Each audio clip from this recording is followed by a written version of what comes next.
The dark waters of the Luzon Strait stretched endlessly under the overcast sky of November 23, 1943. Third Officer Hiroshi Sato pressed his binoculars against the bridge windows of merchant vessel Hakusan Maru as the 8,600-ton cargo ship steamed north at 9 knots. The heavily loaded freighter carried 4,500 tons of aviation fuel, ammunition, and medical supplies destined for Japanese forces in the Philippines. Today she sailed as part of Convoy HI-76 under escort by 3 destroyers of the Imperial Japanese Navy. Sato had served aboard Japanese merchant ships for 3 years since graduating from the Tokyo Maritime Academy. The 24-year-old officer from Nagoya had witnessed the early expansion across the Pacific when Japanese convoys moved freely between the home islands and occupied territories. But he had never encountered the coordinated submarine wolf pack attacks that American forces were deploying throughout the Pacific shipping lanes. Captain Kenzo Nakamura commanded Hakusan Maru from the cargo ship's bridge as Convoy HI-76 maintained course through the dangerous waters between Formosa and Luzon. His merchant fleet included 12 cargo vessels, 4 tankers, and 2 passenger ships carrying 45,000 tons of critical supplies for Japanese garrisons throughout the Southwest Pacific. The convoy represented one of the largest supply operations attempted since American submarine activity had intensified. Convoy HI-76 represented the lifeline that sustained Japanese forces scattered across thousands of islands throughout the Pacific Ocean.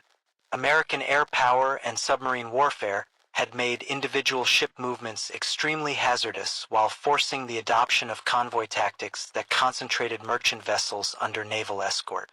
The system provided protection but also created lucrative targets for enemy submarine commanders. Commander Saburo Matsumoto commanded destroyer Yamagumo as the 2,100-ton Yugimo-class warship led the convoy escort formation. His task force included destroyers Naganami and Makinami providing anti-submarine protection for the merchant vessels. Each destroyer mounted 6 5-inch guns and 8 24-inch torpedo tubes while carrying 36 depth charges for anti-submarine warfare. The Japanese destroyers had been designed primarily for surface warfare against enemy battle fleets rather than anti-submarine operations. Their sonar equipment was primitive compared to American systems, while anti-submarine doctrine emphasized speed and aggression over systematic search procedures. These limitations proved fatal when facing coordinated submarine wolf pack attacks.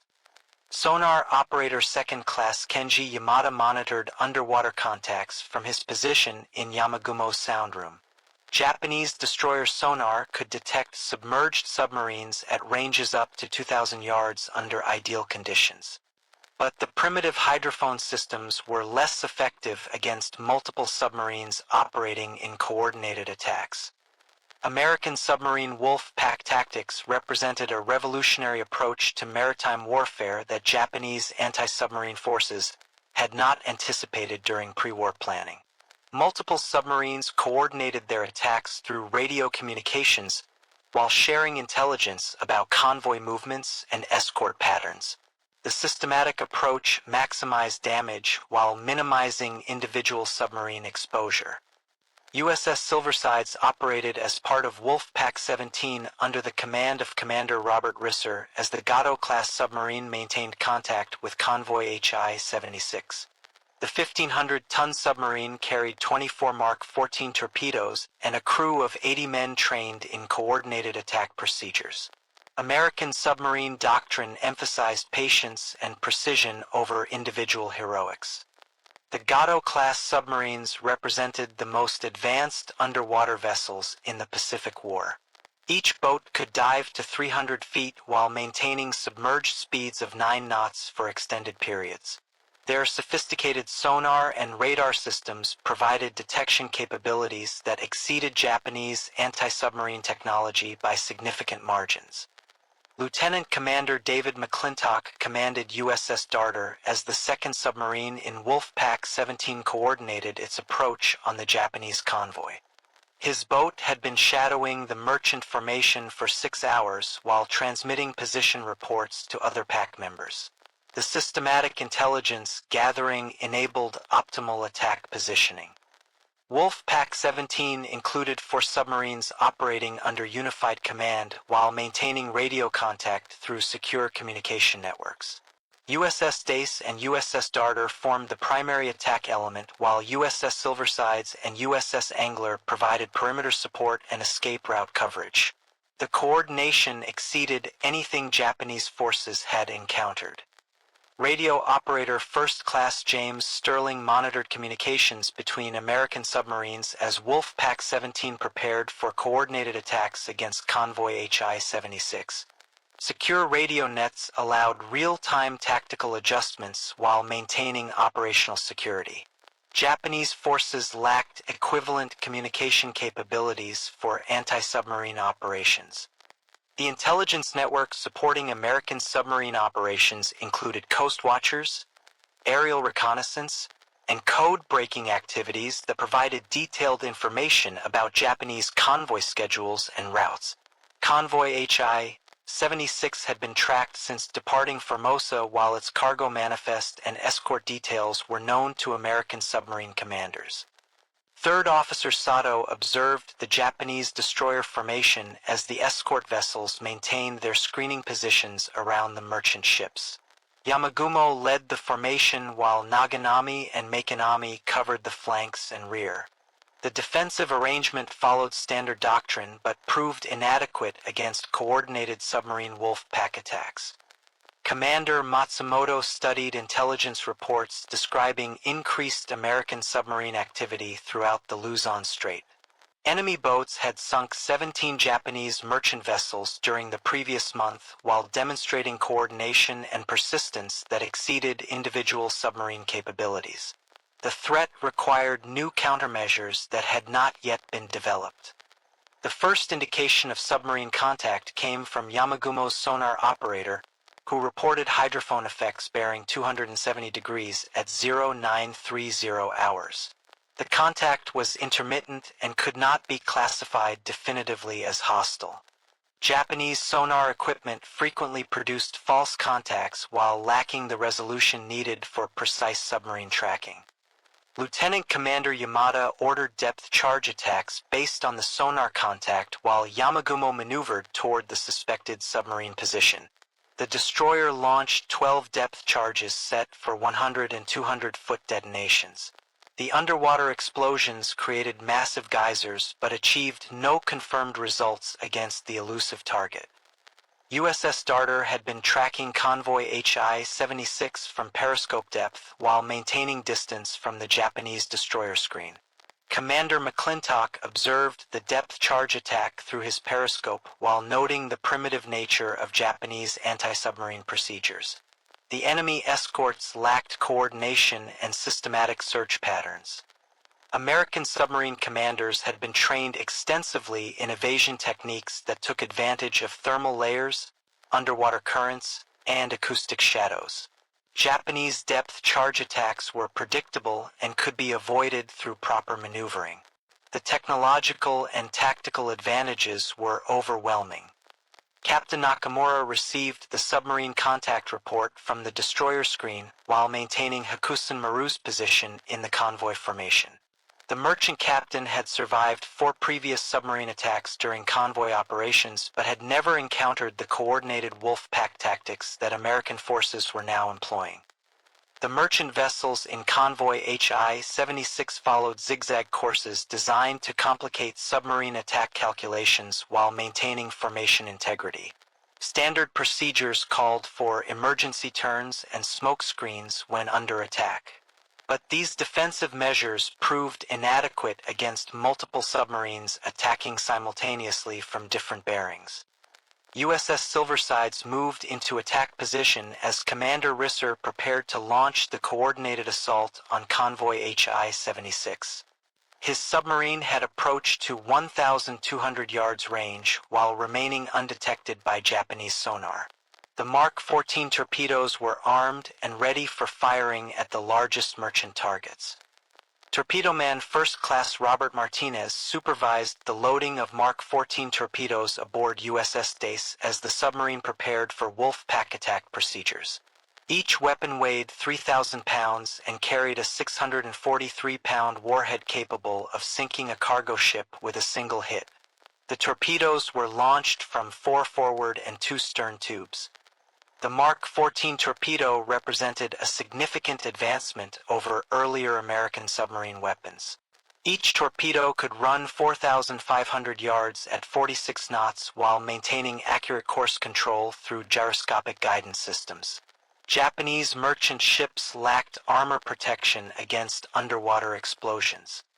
At 1,047 hours, Commander Risser ordered USS Silversides to commence attack as Wolf Pack 17 initiated coordinated strikes against Convoy HI-76. 4 torpedoes were launched at 800-yard intervals targeting the largest Japanese merchant vessels.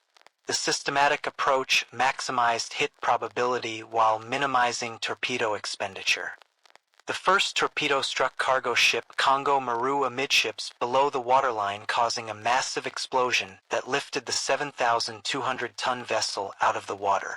Aviation fuel stored in the forward holds ignited immediately while secondary explosions erupted throughout the ship. The merchant vessel broke in half and sank within 3 minutes.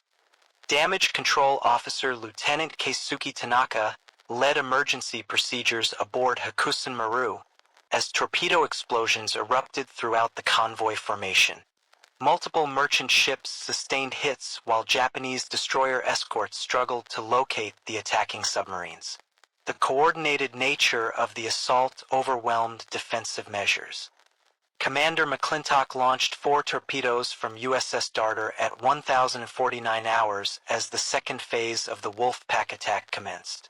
His targets included tanker Yamashiro Maru and cargo ship Hakai Maru. The spread of torpedoes approached at 46 knots while Japanese lookouts searched desperately for submarine periscopes. The torpedo attack on tanker Yamashiro Maru created a massive fireball that illuminated the entire convoy as 8,500 tons of crude oil erupted in flames. The explosion killed 47 Japanese sailors instantly while creating a smoke column visible for 30 miles. Secondary fires spread to nearby merchant vessels. Third Officer Sato witnessed the systematic destruction of convoy HI-76 by invisible attackers that seemed to strike from multiple directions simultaneously. The American submarines moved with coordination that exceeded Japanese understanding of underwater warfare. Traditional anti-submarine tactics proved completely inadequate. USS Dace launched torpedoes at merchant ship Senshu Maru as the third submarine joined the coordinated attack. Lieutenant Commander Claggett targeted the 6,800-ton cargo vessel carrying ammunition and medical supplies. The torpedo struck the engine room, causing a steam explosion that disabled the ship immediately. The coordination between American submarines shocked Japanese naval personnel, who had never encountered such sophisticated underwater warfare. Multiple boats operated as a unified force while maintaining radio contact and sharing tactical information. The systematic approach achieved maximum destruction with minimal risk. Commander Matsumoto ordered emergency anti-submarine maneuvers as Yamagumo detected multiple torpedo wakes approaching the convoy. The destroyer launched depth charges while attempting to ram the nearest submarine contact. But the American boats had already submerged to deeper depths while preparing for follow-up attacks. Japanese anti-submarine doctrine emphasized individual destroyer actions rather than coordinated convoy defense. The escort vessels operated independently while lacking communication equipment needed for systematic search procedures. These limitations proved fatal against wolf pack attacks. Sonar operator Yamada reported multiple submarine contacts surrounding the convoy as Wolf Pack 17 maintained pressure on the Japanese formation. The American boats had positioned themselves to attack from all bearings while preventing escape by surviving merchant vessels. The tactical situation was hopeless. USS Angler moved into position for torpedo attacks against the remaining Japanese merchant ships as Commander Olsen coordinated with other Wolfpack members. His submarine targeted cargo ship Nishin Maru and passenger vessel Taiko Maru.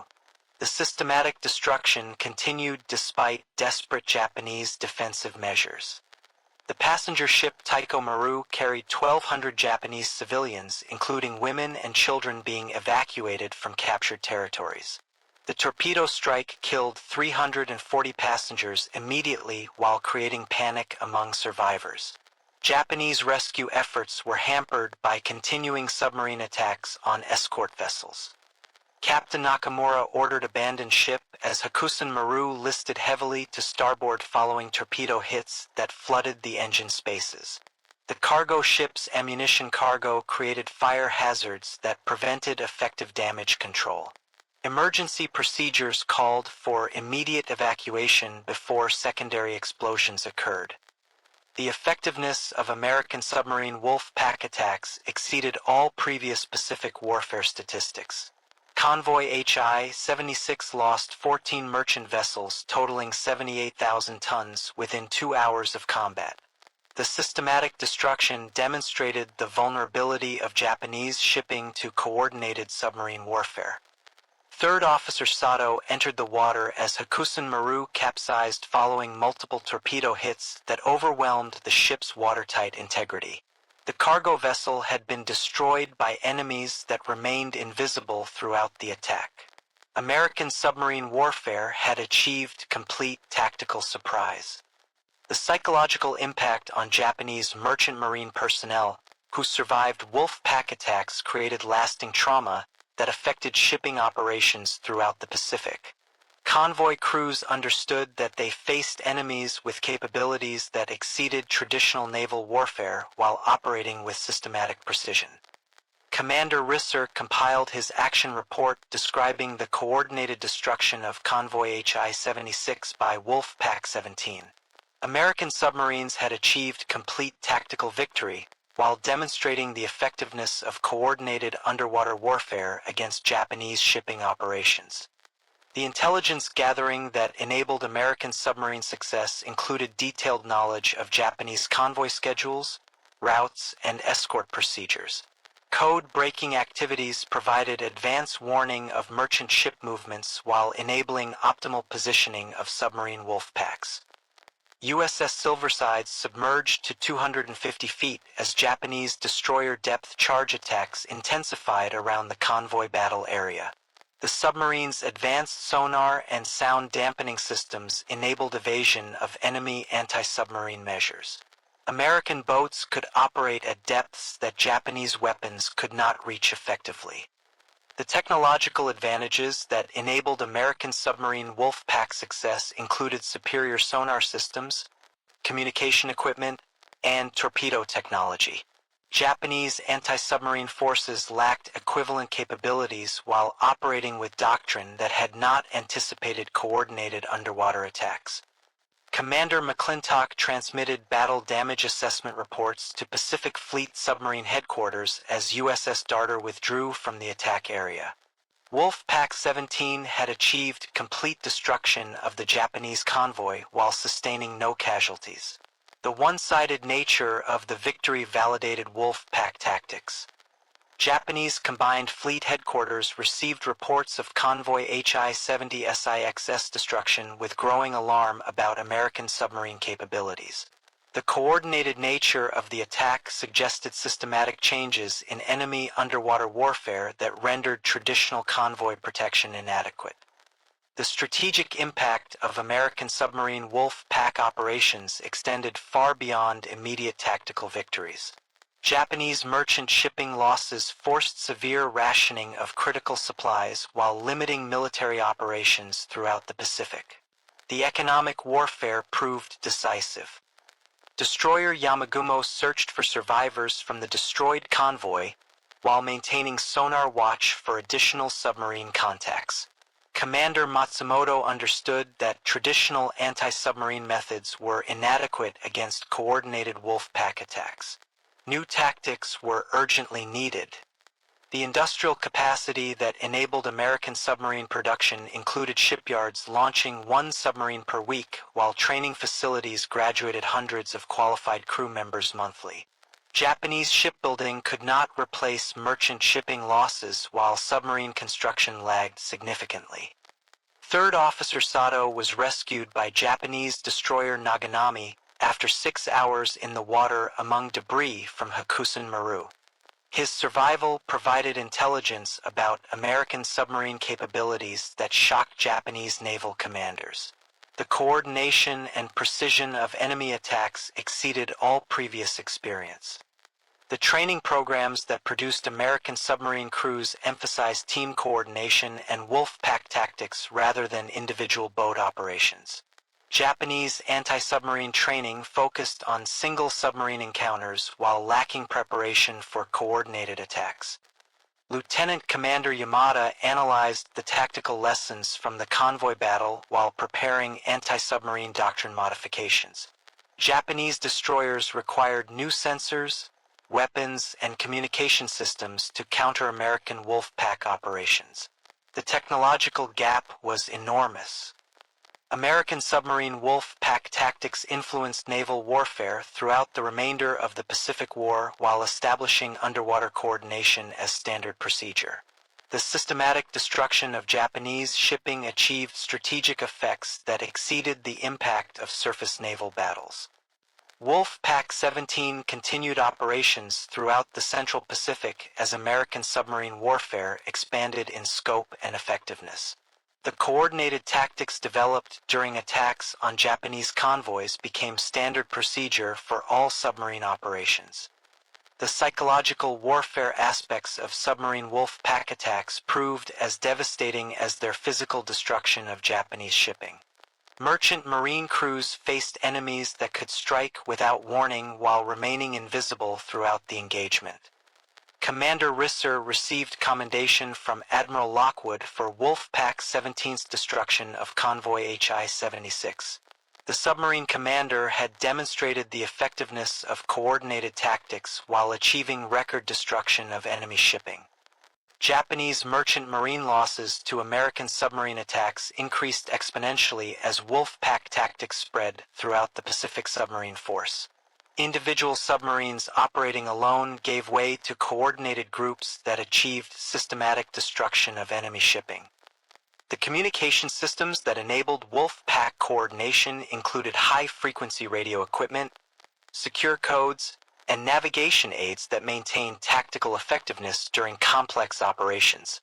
Japanese forces lacked equivalent capabilities while operating with obsolete communication procedures. Captain Nakamura survived the sinking of Hakusen Maru and later described the shock of encountering American submarine warfare that exceeded all previous naval experience. The coordination and persistence of enemy attacks demonstrated technological capabilities that Japanese forces could not match. USS Darter continued patrol operations throughout the Luzon Strait as American submarine wolf packs maintained pressure on Japanese shipping lanes. The systematic nature of submarine warfare had transformed the Pacific conflict while establishing underwater forces as decisive weapons. The strategic mobility of American submarine wolf packs enabled rapid deployment to threaten shipping routes while maintaining continuous pressure on Japanese logistics operations. Enemy merchant vessels could not evade coordinated submarine attacks that covered all major sea lanes. Commander McClintock analyzed wolf pack effectiveness reports for distribution to other American submarine units. The coordinated tactics had proven decisively superior to individual submarine operations while achieving destruction rates that exceeded all planning estimates. The logistical support systems that enabled American submarine wolf pack operations included advance bases, supply vessels, and repair facilities that maintained boat readiness during extended patrols. Japanese anti-submarine forces lacked equivalent infrastructure while operating from increasingly threatened bases. Sonar technology advantages gave American submarines detection capabilities that exceeded Japanese escort vessel sensors by significant margins. Wolf pack coordination relied on superior acoustic systems that enabled tracking of enemy formations while remaining undetected. The tactical revolution represented by American submarine wolf pack operations extended beyond immediate shipping destruction to influence the fundamental nature of maritime warfare. Coordinated underwater attacks had proven capable of achieving strategic effects through systematic destruction of enemy logistics. Third Officer Sato testified before Japanese naval intelligence officers about the capabilities demonstrated by American submarine wolf packs during the destruction of Convoy HI-76. His descriptions emphasized the coordination and precision that exceeded traditional understanding of underwater warfare. The industrial warfare aspects of American submarine operations included systematic targeting of Japanese tankers, cargo vessels, and transport ships that sustained enemy military operations. Wolf pack attacks achieved cumulative effects that crippled Japanese logistics throughout the Pacific. Commander Matsumoto modified destroyer anti-submarine procedures based on lessons learned during the convoy battle. Japanese escort tactics required fundamental revision to address the threat posed by coordinated submarine wolf pack operations. American submarine training facilities accelerated wolf pack construction as the effectiveness of coordinated tactics became apparent throughout the Pacific theater. The systematic approach to underwater warfare achieved results that exceeded individual submarine capabilities. The intelligence analysis that supported American submarine wolf pack operations included detailed studies of Japanese shipping patterns, convoy procedures, and escort capabilities. This information enabled optimal positioning and timing of coordinated attacks. Wolf Pack 17 received additional submarines and equipment as American naval commanders recognized the strategic importance of coordinated underwater warfare. The systematic destruction of Japanese shipping achieved effects that rivaled major surface naval battles. Japanese merchant marine morale deteriorated significantly as reports of wolf pack attacks circulated among shipping crews. The systematic nature of American submarine warfare created fear that exceeded the impact of individual submarine encounters. The technological gap between American and Japanese submarine capabilities widened throughout the Pacific War as wolf pack tactics demonstrated overwhelming advantages in coordination, communication, and sensor technology. Enemy forces could not develop effective countermeasures. Captain Nakamura compiled comprehensive reports on American submarine wolf pack capabilities for Japanese naval headquarters. The coordinated nature of enemy attacks had rendered traditional convoy protection inadequate while demonstrating technological superiority that could not be overcome. USS Silversides continued wolf pack operations throughout the Central Pacific as American submarine warfare achieved complete dominance over Japanese shipping lanes. The coordinated tactics developed during early convoy attacks became standard procedure for all submarine forces. The strategic impact of American submarine wolf pack warfare extended throughout the Pacific conflict as Japanese military operations became increasingly constrained by supply shortages.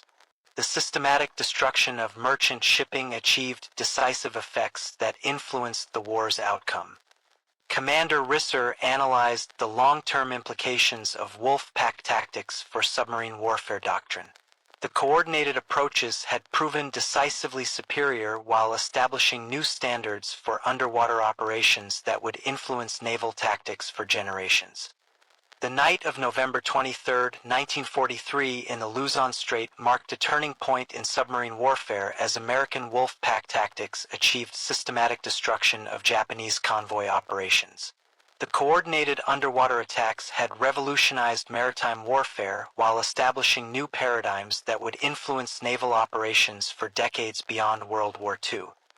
Japanese naval personnel who survived encounters with American submarine wolf packs carried psychological scars that extended throughout the remainder of the Pacific War. The shock of facing coordinated underwater enemies with overwhelming technological advantages created lasting trauma that affected combat effectiveness. The technological revolution demonstrated by American submarine Wolfpack operations during the destruction of Convoy HI-76 continued to influence naval warfare long after the conclusion of World War II. Coordinated underwater attacks had established new standards for maritime combat while rendering traditional convoy protection obsolete forever.